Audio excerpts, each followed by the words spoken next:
Fluxo de trabalho que parece balcão de rede de fast food. Trocas de gestão daquele tipo apocalípticas. Equipe com número de pessoas inversamente proporcional ao dos superiores na hierarquia. Orçamento limitado. Isso quando ele existe. Se você se identificou, é bem capaz que você seja um sobrevivente. Pois é, trabalhar com comunicação na área pública não é fácil e nem para qualquer um. Nos tempos atuais, então, tem sido difícil, né, gente? E olha que eu achava que na introdução eu já brincava com os piores dos nossos problemas. Bom, se você já acompanhou outros episódios, já sabe que eu costumo dizer aqui que a boa notícia que eu tenho para te dar é que você não está sozinho. Eu sou a Aline Castro, comunicadora pública, e aqui no podcast o nosso objetivo é justamente falar dos nossos desafios e trazer conteúdo que possa nos ajudar a superá-los.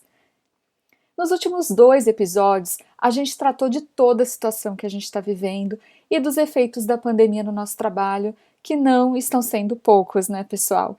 A gente deve continuar falando sobre isso muito em breve aqui, até porque estão sendo muitos mesmos aprendizados, né? Por sinal, eu te peço que, por favor, se você puder compartilhar comigo algum case ou algum detalhe da sua experiência durante esse período, eu vou gostar muito de ouvir e de talvez trazer esses cases, esses relatos aqui para o podcast. Então, você pode me dar um oi lá no direct do Insta, no @AlineCastroComunica, se você puder, ok? Agradeço muito. Bem, vamos lá. A pauta de hoje não é diretamente ligada ao coronavírus, mas é um assunto super importante que tem tudo a ver com crise, com qualquer tipo de crise, na verdade. A ideia de trazer esse tema de hoje surgiu depois do retorno bem legal que eu tive depois do episódio número 3, que foi sobre relacionamento com a imprensa, quando a gente falou de boas práticas para estabelecer parcerias com a grande mídia. Nesse episódio a gente ouviu tanto um case de sucesso da área, como também o depoimento de um jornalista de redação de jornal. Bom, mas aí assim, né, não adianta a gente ter a melhor estrutura de comunicação e de assessoria de imprensa, não adianta a gente ser o assessor mais bem relacionado do mundo, se a gente não tiver uma coisinha dentro das nossas instituições. Alguém sabe do que eu estou falando? Eu estou falando das fontes, né, pessoal? Claro, a gente precisa que as nossas organizações tenham porta-vozes capacitados e preparados. Do contrário, não tem milagre, você não vai conseguir ser notícia e ainda por cima a gente pode ter vários desdobramentos, aí, vários desastres para lidar, né, depois de um depoimento, de uma entrevista ruim. Bom, sendo serviço público, nem sempre é fácil a gente conseguir criar consciência dentro das nossas instituições sobre a importância da assessoria de imprensa e do preparo para essa atividade. Seja porque, em geral, os nossos porta-vozes acham que não precisam atender os jornalistas, ou então eles até querem atender os jornalistas, mas eles acham que não precisam de preparo para fazer isso. E aí, o que a gente faz? Eu fiz essa pergunta para o jornalista da TV Globo, o Heraldo Pereira, durante um evento em que eu participei no Conselho Nacional de Justiça, no CNJ, dos bons tempos em que a gente participava de eventos ao vivo com outras pessoas. Vamos ver o que ele respondeu. Se você não tiver uma inserção na opinião pública, você perde a significação política. Não é político-partidária, é a significação política, o seu significado.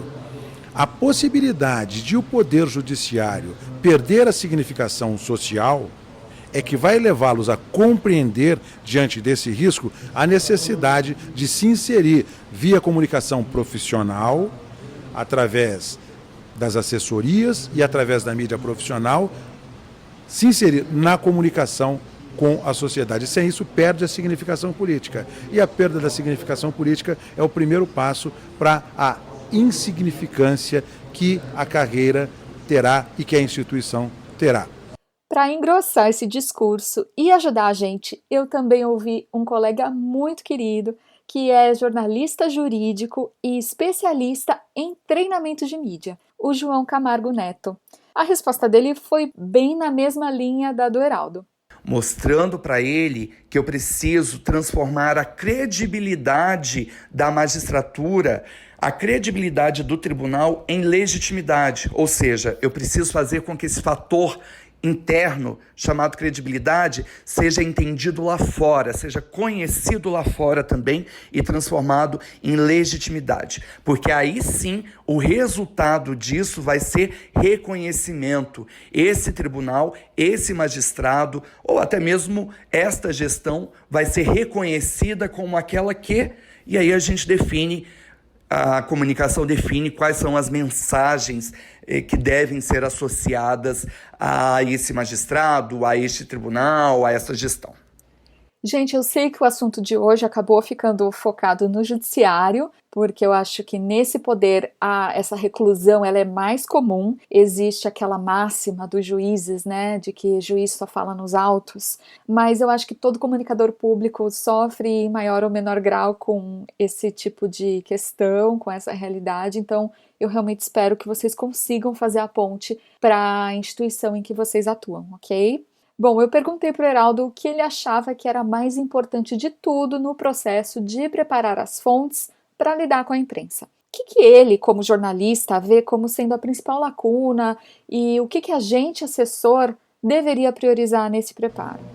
Uma corporação, como a corporação do Poder Judiciário, os integrantes, sejam magistrados, servidores, os integrantes da corporação do Poder Judiciário, precisam compreender que a imprensa profissional não tem compromisso com segmentos, sejam institucionais, sejam corporativos, quaisquer. Nosso compromisso é com a opinião pública. E eu acho que este é o link que os integrantes de corporações não conseguem compreender. Acho que o trabalho da assessoria de comunicação do Poder Judiciário é fazer esse esclarecimento. O nosso compromisso da mídia profissional é com a opinião pública e não com segmentos de instituições. Eu não sei você, mas eu já passei por várias situações que não tinham realmente a menor relevância para a população, e aí eu me vi praticamente obrigada a ter que conseguir jornalistas para fazer a cobertura ou para conseguir determinada publicação. E em compensação eu também já vivi muito o contrário, de ter decisões super importantes e super relevantes e que ninguém lembrou de me avisar. Então eu acho que essa conscientização deve estar sim no topo da lista do que a gente tem que falar nos nossos treinamentos de mídia. A gente precisa fazer os nossos especialistas entenderem o que é pauta e o que não é pauta. O João Camargo, gente, é um super especialista nesse assunto. Ele já treinou mais de 1.200 juízes e membros do Ministério Público. E aí ele comentou que uma das prioridades tem que ser mesmo esclarecer o verdadeiro papel da assessoria de imprensa. Isso serve tanto para evitar falsas expectativas, como também para convencer a fonte a não ter medo e a concordar em dar as entrevistas. Por meio da assessoria de imprensa, desse contato constante com a imprensa, o que nós fazemos é relacionamento.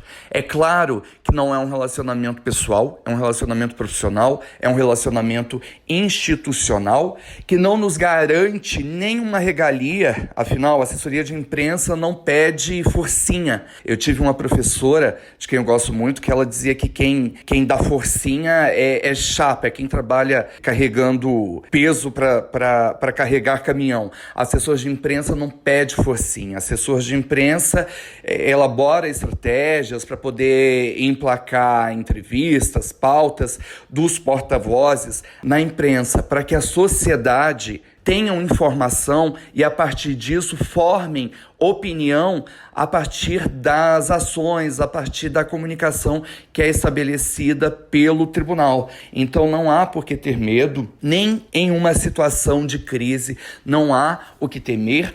E pensar no preparo, que é extremamente importante. Um jogador não vai para o campo sem treinar. O porta-voz, o desembargador, o presidente, ele também não deve ir para a entrevista sem preparo.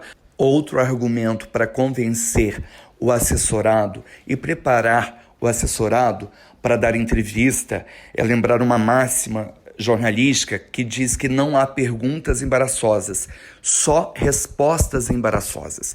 Então qualquer pergunta pode ser feita. O que vai determinar o resultado disso é a resposta que será dada. Eu acho que o pulo do gato é a gente fazer a nossa fonte entender a relevância da atividade de contato com a imprensa, entender que quando ele atende um jornalista, ele está, na verdade, atendendo milhares, milhões de cidadãos, né? E aí, de repente, a ficha vai cair para ele, que ele está não só prestando um serviço público super importante, mas que ele também está tendo uma baita oportunidade de gerar relevância para a atividade dele e para toda a instituição, né? Passar essa consciência de que o jornalista é só um intermediário ali entre ele, a fonte, e as massas, é importante também para uma outra questão, que é fazer com que ele use a linguagem mais acessível possível e também que ele saiba estruturar a fala dele para dar o máximo de clareza e objetividade para a mensagem. O mais fundamental num treinamento de mídia é fazer com que o porta-voz entenda, compreenda e aplique a importância da linguagem universal, de buscar uma linguagem por meio da qual ele seja compreendido, suponhamos que seja o porta-voz do tribunal, que ele seja entendido pelos juízes, pelos advogados também, tem de ser entendido também pelo jurisdicionado, que ele precisa ser entendido do analfabeto ao pós-doutor. Outra orientação bastante útil é ensinar para o entrevistado a técnica da pirâmide invertida. É só contar para o magistrado que a partir de agora a entrevista dele vai ser da sentença para a petição inicial. É só fazer com que eles entendam a importância de, numa entrevista, eu contar em ordem decrescente. Até mesmo porque o ouvinte de rádio, o telespectador de TV, ele é flutuante, ele não para ouvir ou para assistir a entrevista, né? E por lógica de edição, o que é falado depois pode ser cortado, além de o telespectador, espectador, né, poder ainda trocar de canal ou desligar a TV ou o rádio e não ter compreendido a conclusão daquele raciocínio. Eu perguntei então para o João o que a gente pode fazer para nós mesmos treinarmos os nossos porta-vozes, em especial quando surge uma demanda urgente e a pessoa precisa falar com a imprensa sem ter muita experiência ou sem ter muito traquejo para isso. Bom, sobre a necessidade eventual de um treinamento relâmpago, o que eu oriento é o seguinte: crie situações verossímeis, mobilize toda a equipe de comunicação do tribunal para criar uma situação verossímil de entrevista, que pode ser uma entrevista individual, pode ser uma entrevista, uma simulação de entrevista coletiva, simule uma entrevista ao vivo, que é mais difícil e não pode travar numa entrevista ao vivo, simule uma entrevista gravada, onde ele fica mais solto, onde ele fala mais, e aí ele pode acabar se comprometendo, porque pode partir para uma conversa informal e falar algo em off que não poderia ser dito. Então, você mobiliza toda a sua equipe para criar situações. Por exemplo, enquanto você está entrevistando o juiz, o desembargador, o magistrado, enfim, alguém da sua equipe está ligando no celular dele, de forma que vai desconcentrá-lo se ele não tiver colocado no silencioso ou se ele não tiver desligado. Se é numa sala que tem telefone fixo, outra pessoa da equipe, enquanto você entrevista, liga nesse telefone fixo, até que alguém vai lá e tira ele do gancho. E o ideal é que o entrevistado mesmo faça isso, para que ele tenha bastante zelo com o ambiente que ele escolheu, ou com o ambiente que escolheram para ele dar a entrevista, né? Quem tem de dominar o ambiente da entrevista é o entrevistado. Achei muito legais essas dicas que o João deu.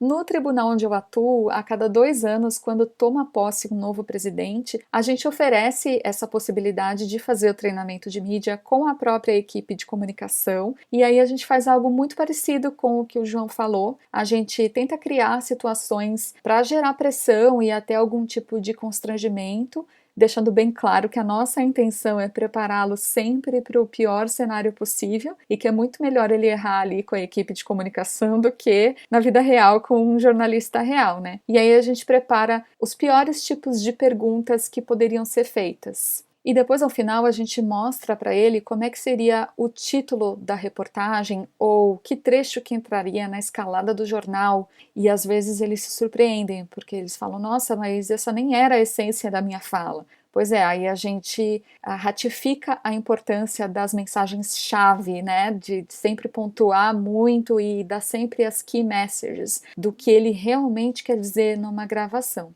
Enfim, me ocorreu também que a gente precisa preparar os nossos líderes para entrevistas remotas, né, especialmente no cenário que a gente está vivendo. Então, entrevistas que têm áudio e vídeo, mas que são gravadas por Skype ou WhatsApp, então tem todo o cuidado com o fundo e ele não está com o assessor dele ali do lado. E também a questão das redes sociais, que certamente dá um episódio só sobre isso, mas se você tem um líder que é atuante nas redes sociais, com certeza você precisa de uma constante vigília e, se possível, de um treinamento específico para que ele saiba se comportar nesses ambientes.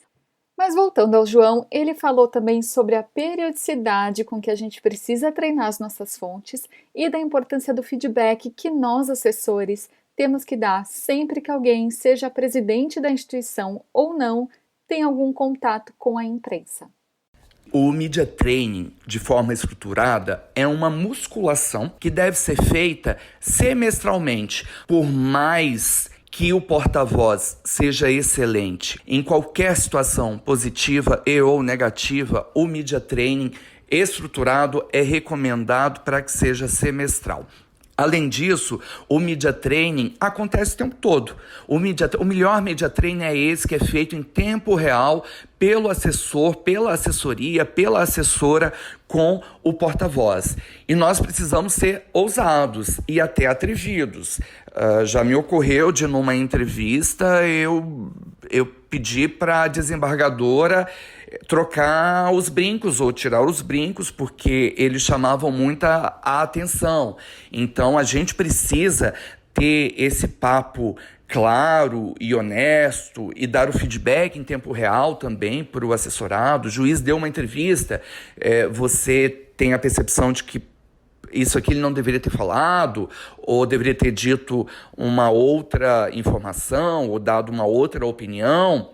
Dá esse feedback para ele, manda um WhatsApp para ele. Então, todo esse monitoramento a partir do clipping é importante que os entrevistados dos tribunais, que os porta-vozes dos tribunais recebam esse retorno da assessoria. Eu sei que no dia a dia pode não dar tempo, mas de repente depois faz um mutirão e aí faz um relatório. Não precisa ser um relatório que tome muito tempo, um áudio no WhatsApp para esse porta-voz, dizendo, olha, assisti a sua entrevista, ouvi a sua entrevista, li a sua entrevista, eu quero pontuar A, B, C, D, 1, 2, 3, 4, 5. Isso é muito importante e os porta-vozes gostam, os entrevistados gostam e é importante que eles vão implantar isso como um chip, né? Ninguém muda de uma hora para outra. Eu recebo uma orientação agora, eu vou levar um tempo para poder internalizá-la, mas com base nisso eu vou me observando. E se você se sente constrangido na hora de dar feedback para sua fonte, meu querido sobrevivente, você não está sozinho. Eu também tenho essa dificuldade. Eu acho que no judiciário esse distanciamento que há entre nós e as autoridades pode ser ainda maior, né, que em outros poderes, e talvez a falta de escuta deles ali também pode criar uma dificuldade ainda maior para a gente manifestar a nossa opinião profissional no momento em que uma fonte, um porta-voz nosso dá uma entrevista. E aí, em muitos casos, eles nem sequer nos perguntam o que a gente achou. A gente sai dando opinião. É bem provável que, nesses casos, você fique em silêncio, né? Muitas vezes a gente se limita ali a agradecer, principalmente se a gente não tiver muito o que elogiar. Será que você já sentiu isso? Bom, eu vou te dar uma dica para essas situações, muito inspirada pela fala do João. Eu acho que a gente pode perguntar para o entrevistado se ele tem interesse em receber um relatório profissional com as percepções dos jornalistas da equipe de comunicação sobre a entrevista que ele acabou de dar.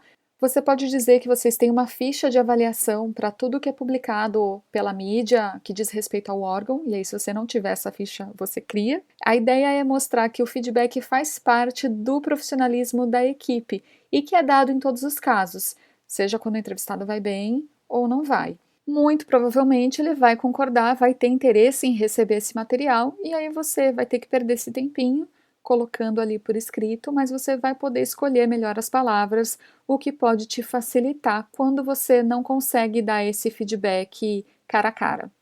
Bom, para fechar, o João colocou a importância da gente se atentar não só ao conteúdo do que a fonte está dizendo, mas também à forma, porque é a junção dessas duas coisas que formam o discurso e que vão ser cruciais para a eficácia da mensagem transmitida. O nosso papel é muito maior do que o que a gente imagina, e o media training ele pode parecer algo meramente plástico, mas não é. Ele é a formatação de um conteúdo. Tem uma pesquisa do professor Gaudêncio Torquato, foi professor da USP, que aponta que o que nós retemos da mensagem do outro, o mais importante, e nesse momento os conteudistas ficam de cabelo em pé, mas a conclusão da pesquisa é que o que não se diz, mas se vê, tem mais importância. Então, a maior parte do que nós retemos do conteúdo, da mensagem de um interlocutor, deriva de elementos que são paralinguísticos, como voz, entonação, gestos, postura, acessórios, o que eu vejo no outro. E isso não é programado. O telespectador não resolve aleatoriamente não gostar dos meus óculos que não tem um bom antirreflexo. Isso é inconsciente. Isso de que o santo não bateu ou não foi com a cara, né? Isso não é algo programado. Isso, na verdade, é uma questão do inconsciente, que eu posso não gostar de algum trejeito seu porque eu tenho esse mesmo trejeito que eu não resolvi em mim, que eu não aceito em mim, e aí eu já não presto mais atenção no que você está falando, porque eu começo a implicar com algum trejeito seu, por exemplo. Mesmo sabendo que a gente já estourou os 20 minutos máximos dos episódios do nosso Guia de Sobrevivência, eu vou fazer o tradicional resumão e vou acrescentar algumas dicas que eu considero bem importantes. Inclua o treinamento de fontes no seu planejamento estratégico de comunicação.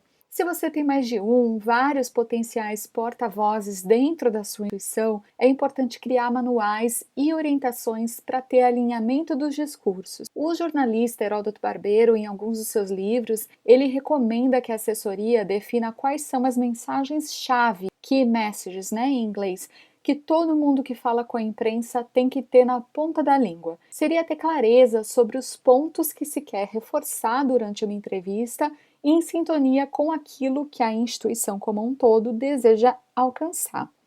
Você pode e deve fazer media training periodicamente, mas o mais importante é o treinamento do dia a dia, quando você dá o feedback sempre que um porta-voz seu tiver atendido algum jornalista. Procura ser o mais sincero possível quando você fizer esse feedback, avaliando não só o conteúdo do que ele disse, mas a aparência, o tom de voz, o ponto de corte, enfim, a eficácia de todo o processo comunicativo que foi estabelecido ali. E instrua seus entrevistados a usarem tons de conversa e a terem cautela com o tom profissional que alguns podem ter. Também é importante lembrá-los de que não existe off e de que por mais que o jornalista não tenha esse perfil investigativo, tem que ter cuidado sempre. Gente, a lista de dicas é gigante, um episódio é pouco para falar do assunto, mas eu espero que o essencial tenha sido colocado aqui. Agradeço demais ao João, ele gravou áudios enormes, eu infelizmente não consegui usar tudo, mas tinha muita riqueza, muito conteúdo legal ali. Muito obrigada também para quem sobreviveu até o fim do episódio. No TRT, que é o órgão onde eu atuo, a gente tem um manual de media training que a gente disponibiliza para os juízes. Esse manual está inclusive em fase de atualização, mas se por acaso alguém tiver interesse, eu posso compartilhar e acho que vocês já sabem como fazer o contato comigo, né? Bom, e se você é comunicador público, não deixa de conhecer a Associação Brasileira de Comunicação Pública, a ABC Pública, que é a associação que apoia institucionalmente nosso podcast. Um grande beijo, muita saúde, fiquem em casa e eu vejo todos vocês muito em breve no próximo capítulo do nosso Comunicação Pública Guia de Sobrevivência.